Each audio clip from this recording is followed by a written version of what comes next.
Deutsche Rentner in der Türkei, Flucht vor Altersarmut. Ja, liebe Zuschauer, das ist die traurige Wahrheit. Nach 45 Arbeitsjahren müssen viele plötzlich sehr bescheiden leben oder viel bescheidener als vorher, weil in Deutschland die Renten und die Mieten einfach nicht mehr zusammenpassen. Man hat sich auf den Ruhestand gefreut und wollte eigentlich nicht noch einen 450-Euro-Job machen, um über die Runden zu kommen. Ja, mit einer bescheidenen Rente kann man in der Türkei ganz gut leben. Das schauen wir uns gleich in dem Video an. Sichern Sie sich vorher hier unter diesem Video die Anleitung für die Steuererklärung für Rentner. Den Link dazu finden Sie, wie gesagt, unter dem Video. Wir sehen uns gleich. Bleiben Sie dran.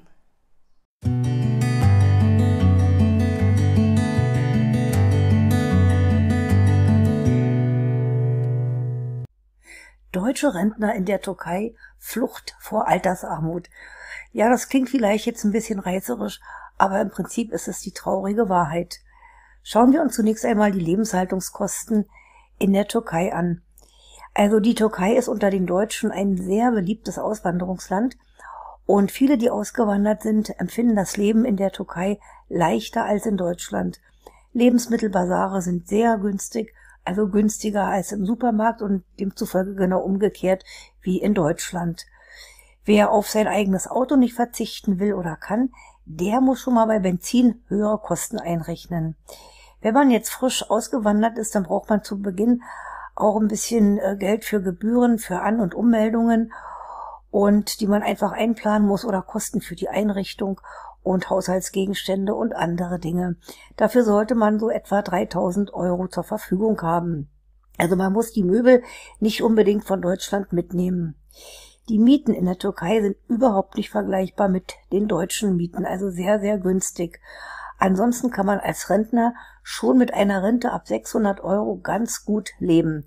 Laut Statistischem Bundesamt, und das ist jetzt aktuell Juli 2021, sind die Lebenshaltungskosten aktuell 60% günstiger als in Deutschland. Also ist schon unglaublich. Werfen wir mal einen Blick auf das Klima. Viele Deutsche verbringen die kalten Wintermonate in der warmen und preiswerten Türkei.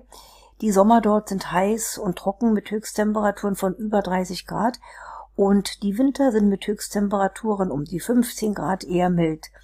Das Klima teilt sich in verschiedene Zonen, also an den Küsten im Süden und Westen herrscht mediterranes Klima und an der türkischen Riviera haben wir trockenes und heißes Mittelmeerklima. Insgesamt ist das Klima ganzjährig sehr mild. Das mal vorweg und nun geht das um das Thema Rente. Die deutsche Rente wird in voller Höhe weitergezahlt. Sowohl Deutsche als auch Türken erhalten ihre Rente grundsätzlich in gleicher Höhe gezahlt. Das ist unabhängig davon, ob sie in Deutschland oder in der Türkei wohnen. Allerdings wird empfohlen, die Rente weiter auf ein deutsches Girokonto überweisen zu lassen. Die türkische Lira, die hat in den letzten 10 Jahren gut 80% des Werts gegenüber dem Euro verloren. Das ist schon eine ganze Menge. Deshalb sollte man keine größeren Geldbeträge auf einem türkischen Konto haben, sondern nur kleinere Beträge für die lebensnotwendigen Dinge. Also vom Prinzip her benötigt man nicht zwingend ein türkisches Konto und für die meisten Zahlungen kann man die Kreditkarte nutzen.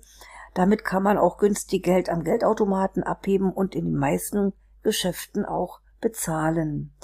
Wie sieht es jetzt mit der Steuer aus? Ja, das ist eine interessante Frage und auch nicht so ganz global zu beantworten, aber grundsätzlich besteht zwischen der Türkei und Deutschland ein Doppelbesteuerungsabkommen und darin ist Folgendes geregelt. Also sofern die gesamten Alterseinkünfte 10.000 Euro brutto nicht überschreiten, erhält die Türkei als Ansässigkeitsstaat sozusagen das Besteuerungsrecht. Wer das nachlesen möchte, findet das im Artikel 18 Absatz 2 Doppelbesteuerungsabkommen. In diesem Fall ist die Steuerlast allerdings auf 10% begrenzt. Beziehen Sie als Deutscher eine Pension und leben in der Türkei, so sind Sie weiterhin in Deutschland steuerpflichtig. Das war es jetzt mal ganz grob zum Thema Steuern. Es gibt da noch andere Regelungen mit den Betriebsrenten und VBL-Renten, aber wenn Sie jetzt eine ganz normale Rente aus der gesetzlichen Rentenversicherung oder eine Pension haben, dann ist das hier die wichtigste Information, die sie brauchen. Wie sieht es jetzt mit der Krankenversicherung aus? Zwischen Deutschland und der Türkei besteht ein Sozialversicherungsabkommen. Aber trotz des Abkommens können in der Türkei erhebliche Mehrkosten bei Behandlungen entstehen, die nicht von der deutschen Krankenkasse übernommen werden. Das liegt daran, dass viele Ärzte und Krankenhäuser privat abrechnen und somit nicht an das Sozialversicherungsabkommen gebunden sind. Die europäische Gesundheitskarte, mit der gesetzlich Versicherte in vielen europäischen Ländern medizinische Leistungen erhalten, gilt in der Türkei nicht. Für einen Urlaub in der Türkei muss man vorher bei seiner Krankenkasse das Formular T-A 11 beantragen, aber möchte man den Lebensabend in der Türkei verbringen, empfiehlt sich eine sogenannte Langzeitkrankenversicherung. Solche Versicherungen ohne Altersbeschränkung bieten zum Beispiel die Hanse Merkur und die Travel Secure an. Im Internet gibt es dazu einige Vergleichsrechner, die Sie unbedingt nutzen sollten, und achten Sie auch wirklich darauf, auf die Altersbeschränkung. Viele gehen nur bis zum 65. Lebensjahr. Ich habe jetzt diese beiden hier, Hanse Merkur und Travel Secure, gefunden mit unbegrenztem Alter. Ja, brauchen wir ein Visum für die Türkei? Also für einen Aufenthalt bis zu 90 Tagen für Deutsche, Schweizer und Österreicher benötigt man nur einen gültigen Reisepass. Möchte man länger bleiben, muss man vor Ablauf der 90 Tage eine Aufenthaltserlaubnis beantragen. Ja, für Geschäftsleute, Wissenschaftler, Besitzer von Immobilien oder Touristen gilt ein Kurzzeitaufenthaltsvisum mit einem Aufenthalt von 1 bis 2 Jahren. Verlässt man die Türkei länger als 120 Tage innerhalb der Gültigkeit des Visums, dann wird diese Erlaubnis ungültig. Will man von vornherein länger bleiben, muss man bei einem türkischen Konsulat oder bei der Botschaft ein Visum beantragen. Für das Visum benötigt man einen gültigen Reisepass, eine Krankenversicherung und einen Nachweis über den Lebensunterhalt. Also in diesem Fall als Rentner eben Nachweis der Rente oder Ersparnisse. Eine unbefristete Aufenthaltsbewilligung erhält man nach ununterbrochenen Aufenthalt von 8 Jahren in der Türkei.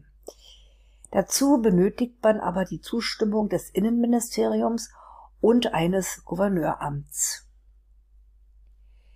Sprache. Ja, schauen wir uns mal mit der Sprache das an. Also die meisten Türken sind Ausländern gegenüber sehr aufgeschlossen und gastfreundlich, und in vielen Orten wird auch Deutsch gesprochen.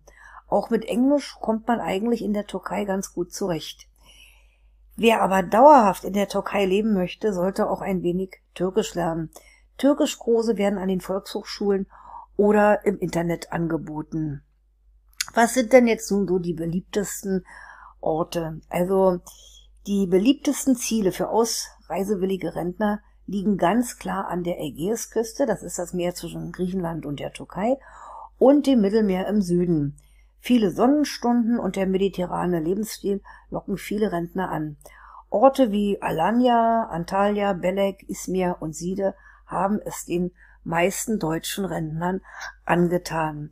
Ja, das war jetzt mal ein kurzer Überblick über das Leben als Rentner in der Türkei. Man muss da schon einiges vorher beachten, und ja, ich sag mal, der Papierkram ist auch nicht zu unterschätzen.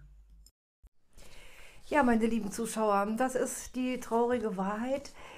Die Realität, ja, es gibt kein perfektes Land. Es ist schon immer so gewesen, dass die Leute von A nach B nach C und hin und zurück wandern. Und nicht alle Rentner, die in die Türkei auswandern, bleiben auch da. Es kommen auch welche zurück, probieren ein anderes Land oder bleiben doch wieder in Deutschland. Aber auf jeden Fall muss ich sagen, die Türkei ist ein sehr, sehr schönes Land. Ich war mehrmals da. Ich war auch in Istanbul. Ich war in den Touristenzentren. Ich habe auch türkische Einheimische kennengelernt und war auch abseits von den Touristen. Habe einiges gesehen, was viele Touristen nicht sehen. Die Leute sind sehr freundlich, das Essen ist super lecker, ja, das Klima angenehm, aber man muss eben als Deutscher einiges ja wegstecken. Also diese Korrektheit wie in Deutschland, das findet man da nicht. Ja, das ist nicht alles, wirklich alles so genau genommen, aber ist egal. Die Leute sind auf jeden Fall viel, viel herzlicher, und was ganz wichtig ist, dort kommt man auch mit einer Kleinrente über die Runden. Ja, schreiben Sie in die Kommentare, wie Ihnen das Video gefallen hat. Haben Sie Anregungen, Wünsche? Lassen Sie es mich wissen hier unten in den Kommentaren. Für heute alles Gute, liebe Zuschauer. Bis zum nächsten Dienstag. Jutta Martin.